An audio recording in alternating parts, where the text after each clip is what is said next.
భరించాలి, ఎన్ని అవమానాలు సహించాలి. కాపురాన్ని నిలబెట్టుకుందామనే ప్రయత్నంలో ఇసుకలో పిచ్చుక గూడు కట్టుకుంటున్నానా? ఇలా ఎవరో ఒకరు తొక్కేసిపోతూనే ఉంటారా? నా ప్రమేయం లేకుండానే ఏజే నా మీద ద్వేషం పెంచుకుని విడాకులివ్వడానికి సిద్ధపడ్డారు. ఆ విషయం తెలిసి కూడా తట్టుకుని నిలబడ్డాను.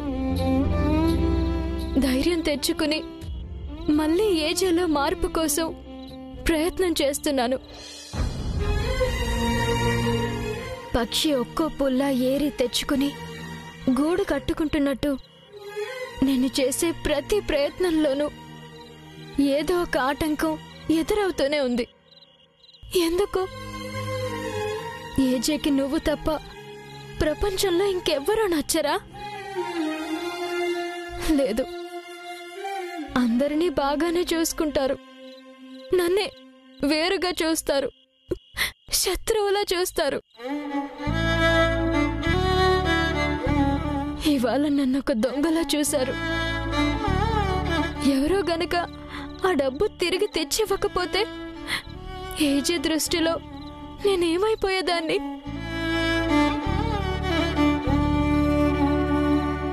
నా ప్రేమ ఒక నాటకంగా మారేది. ఏజేలో నా మీద నమ్మకం ఎలా కలుగుతుంది? నన్నెప్పుడు అర్థం చేసుకోవడం మొదలు పెడతారు? కనీసం సారీ కూడా చెప్పలేదు. చూసావా ప్రవళిక,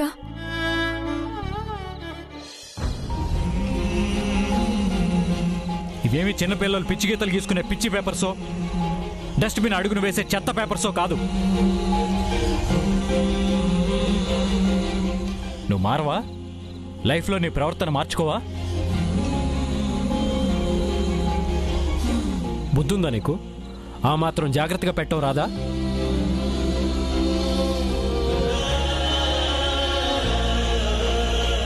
ఏంటిది? ప్రతి విషయంలోనూ బానునే తప్పు పట్టడం నాకు అలవాటైపోయిందా?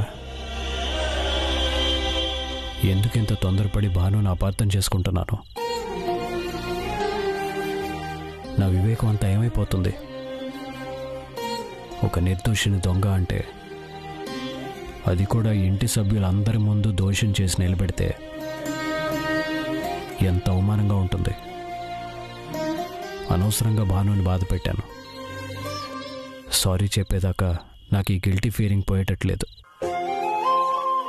ఎస్, సారీ చెప్తే తప్ప నాకు మనశ్శాంతిగా ఉండదు. కానీ సారీ చెప్పడం నాకు అలవాట్లేదే.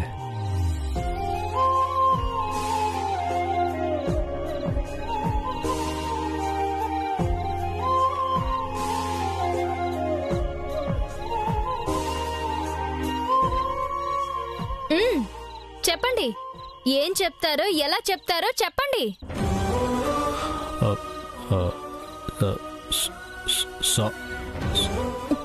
ఓయ్ హిట్లర్,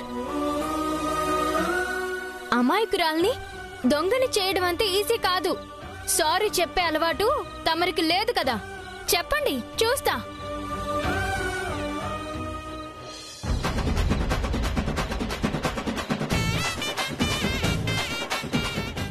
చెప్తాను.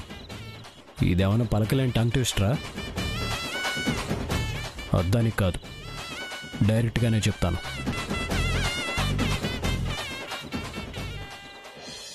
నేను మంచి కోరుకుంటే అందరికీ అది చెడుగా కనిపి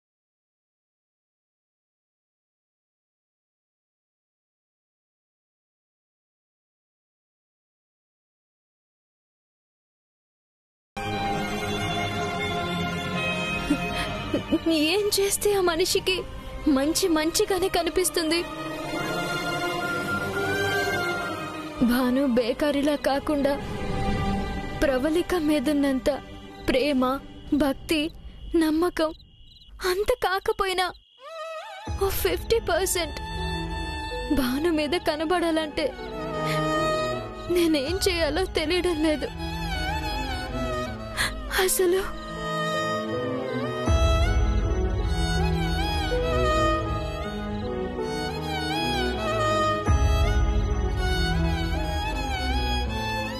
నేను తొందరపడ్డాను ప్రవళిక.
ఎవరు ఏం చెప్పారో, నా వల్ల సునామీ వచ్చిందో, పెట్రోల్ రేట్ పెరిగిందో, వైరస్ ఏదైనా వచ్చిందో, వ్యాక్సిన్ షార్టేజ్ అయిందో, దేశ ఆర్థిక వ్యవస్థ తలకిందులైపోయిందో, రాష్ట్రంలో రాజకీయ సంక్షోభమే మొదలైందో, ఏం జరిగిందో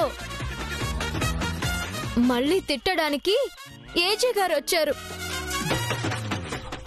నేను చెప్పారు, చాలాసార్లు చెప్పారు, నేనెప్పుడు ప్రవళిక ఫోటోని ముట్టుకోవద్దు అన్నారు. ఏం చేయను, మీ సెంటిమెంట్స్ వల్ల ఫోటో మీద దుమ్ము పోదని, తుడిస్తేనే పోతుందని జస్ట్ తుడిచాను. దానికే నా దుమ్ము దులపడానికి వచ్చారా? దులిపించుకోవడానికి నాకంటే అలవాటైపోయింది. కనీసం మీకైనా బోరు కొట్టడం లేదా? కొంచెం బుద్ధుండాలి నాకు. కొంచెం కాదు, చాలా బుద్ధుండాలి.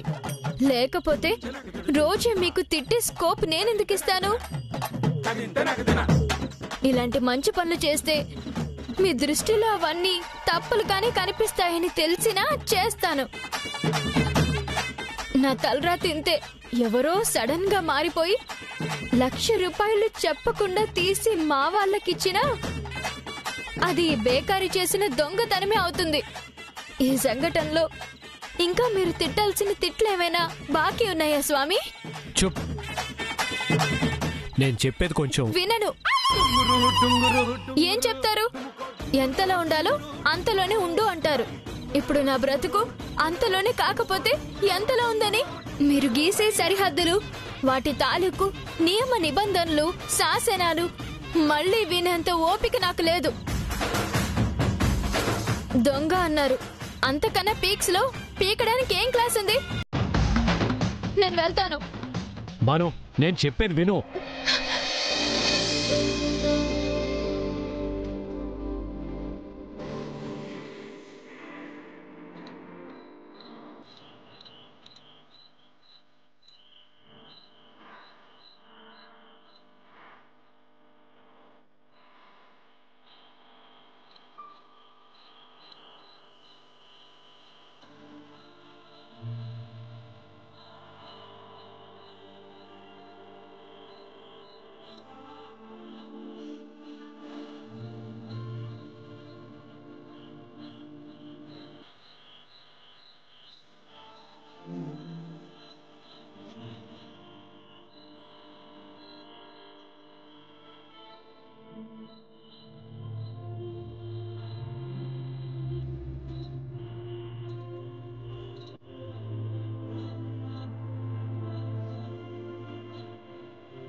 అసలు నేనెందుకు వచ్చాను? భాను ఎందుకు దేశ ఆర్థిక వ్యవస్థ గురించి మాట్లాడింది? ఎందుకు ఇలాంటి తిక్క తిక్క పదాలు ప్రయోగించింది?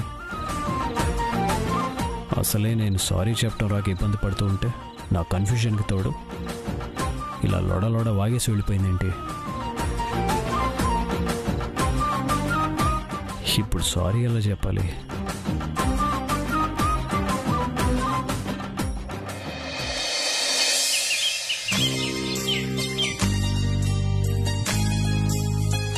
సన్నాయ్, ఒరే సన్నాయి, సన్నాయ్. ఏంటమ్మగారు? వాణ్ణి పిలిస్తే నువ్వొచ్చావేమిట్రా? వాడెక్కడా? చిన్న పని మీద సొంతూరు వెళ్ళాడమ్మా. వాడు పని మీద పక్కూరెళ్తే ఇక్కడ వాడి పని ఎవరు చేస్తారు? నేను చేస్తానమ్మగారు. అప్పుడు నువ్వు చేయాల్సిన పని ఎవరు చేస్తారు? దానికి వేరే వాళ్ళని పెట్టానమ్మగారు. ఇంత కన్ఫ్యూజన్ పెట్టే బదులు ఎవరి పనులు వాళ్ళు చేసుకోవచ్చు కదరా. నమస్కారం అమ్మా. నమస్కారం రాజుగారు, రండి. ఒరే, నువ్వు వెళ్ళి టీ పట్రా. అలాగేనమ్మా. వద్దమ్మా, ఇప్పుడే తాగేసి వచ్చాను. మీతోనూ అల్లుడి గారితోనూ ఒక ముఖ్యమైన విషయం చెప్పాలని వచ్చాను. రే, నువ్వు వెళ్ళి ఏజెంట్ పిలుచుకురా. అలాగే అమ్మగారు. రండి రాజుగారు, రండి రండి, కూర్చోండి.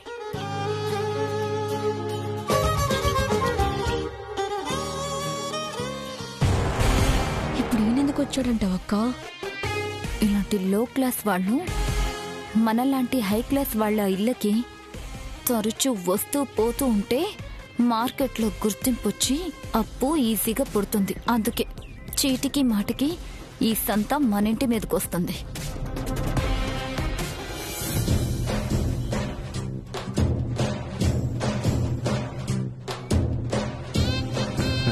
నమస్కారం బాబు. నమస్తే, కూర్చోండి.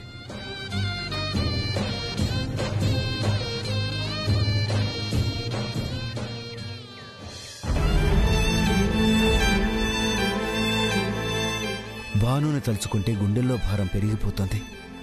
అల్లుడి గారిలో మార్పు వస్తే బాగుండు. రాజుగారు ఏదో ముఖ్యమైన విషయం చెప్పాలని వచ్చారు.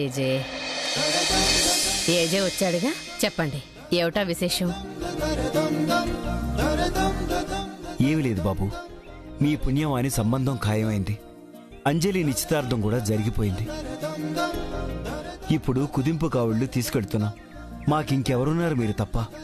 కాబట్టి మీరందరూ తప్పకుండా రావాలి.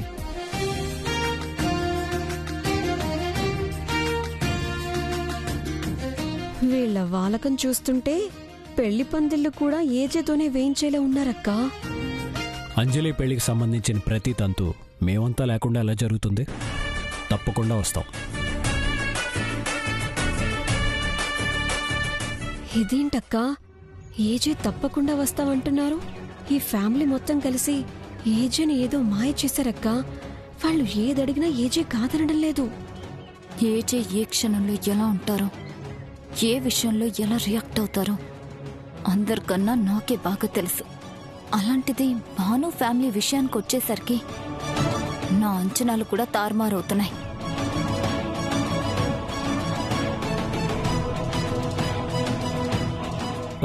భాను కనిపించట్లేదు.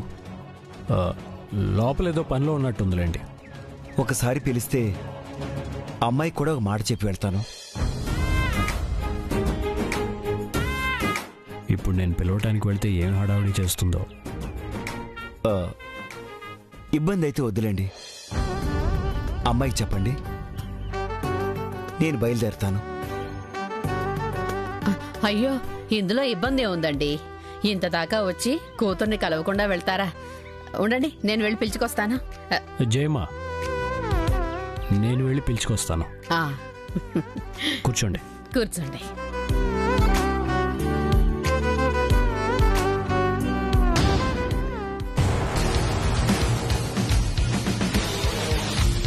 ఆ యువరాణి గారిని కలవడానికి ఈ మహారాజు గారొస్తే ఆవిడ్ని పిలవడానికి ఏజే జయమ్మ పోటీ పడుతున్నారు. నాకైతే భలే కోపంగా ఉందక్క.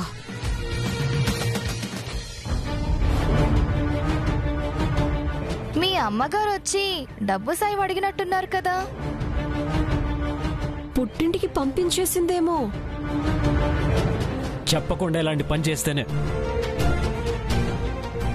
సందు దొరికితే చాలు ట్రాఫిక్ దూరిపోయినట్టు దూరిపోయి హారన్లు మోగిస్తున్నట్టు ఒకటే తిడుతూ ఉంటారు. ఈసారి తిట్టడానికొస్తే నేను ఊరుకోను. ఒక్కసారి చెప్పడానికి ఏజీకి అంత ఈగో ఎందుకో? తిట్లకు కూడా ప్రీమియంలు ఇన్స్టాల్మెంట్లు అన్నట్టు విభజించి మరీ తిడుతూ ఉంటారు. ఇంటి ఇల్లాలుగా ఉంటే మాత్రం ఇన్ని తరగతులు, ఇన్ని అసైన్మెంట్లు, ఇన్ని ఎగ్జామ్లు, ఇన్ని సబ్జెక్టుల వారీగా క్లాసులా?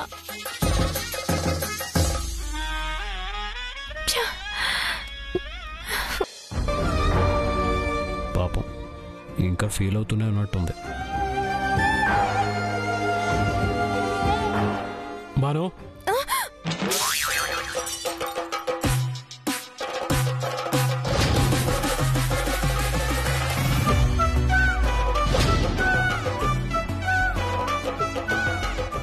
అయిపోయే. అకౌంట్ లో ఫ్లవర్ వేస్ కూడా యాడ్ అయింది. చూస్తారేంటి? మొదలు పెట్టండి. కళ్ళు ఏ పోపు డబ్బాలో పెట్టుకుని వచ్చావు, బ్రెయిన్ ని ఏ స్టెయిన్లెస్ స్టీల్ డబ్బాలో దాచుకుని వచ్చావంటూ మొదలు పెట్టండి. మీరు పిలిచారు, నేనిటి తిరిగాను. ఇక్కడొక ఫ్లవర్ వర్స్ అనబడే మూగ జీవి ఉంటుందని, దానికి నోరు లేక నేనిక్కడే ఉన్నాను అని చెప్పలేదని నా చేతికి తెలియక కింద పడి భళ్ళన పగిలి ముక్కలైపోయింది. ఇది కూడా నా పాపాల పరంపరలో కలిపేసి తప్పుల జాబితాలో చేర్చేసి ఎన్ని తిడతారో తిట్టండి. తిట్టండి. ఆపు. అందరూ ఉన్నారు. ఆపాలా అంటే మీరు తిట్టడానికి గ్యాప్ ఇమ్మనే కదా? కుదరదు. ఇంకా మీకు నన్ను తిట్టే స్కోపే ఇవ్వను. అసలు ఏమనుకుంటున్నారు మీరు? జాగ్రత్త జాగ్రత్త జాగ్రత్త అని బెదిరిస్తే ఆపేసి తిట్టడానికి గ్యాప్ ఇస్తాననుకుంటున్నారేమో. ఇవాళ నేను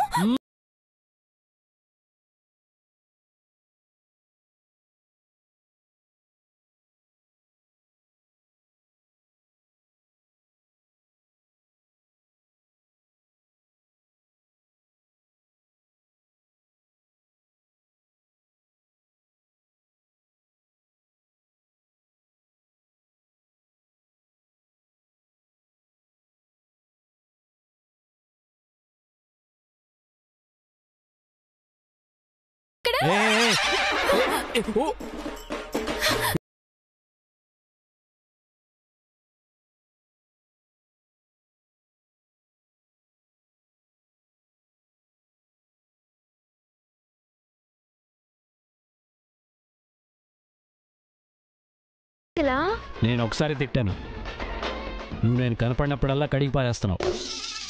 నడు ముందు, మీ నాన్న వెయిట్ చేస్తున్నారు.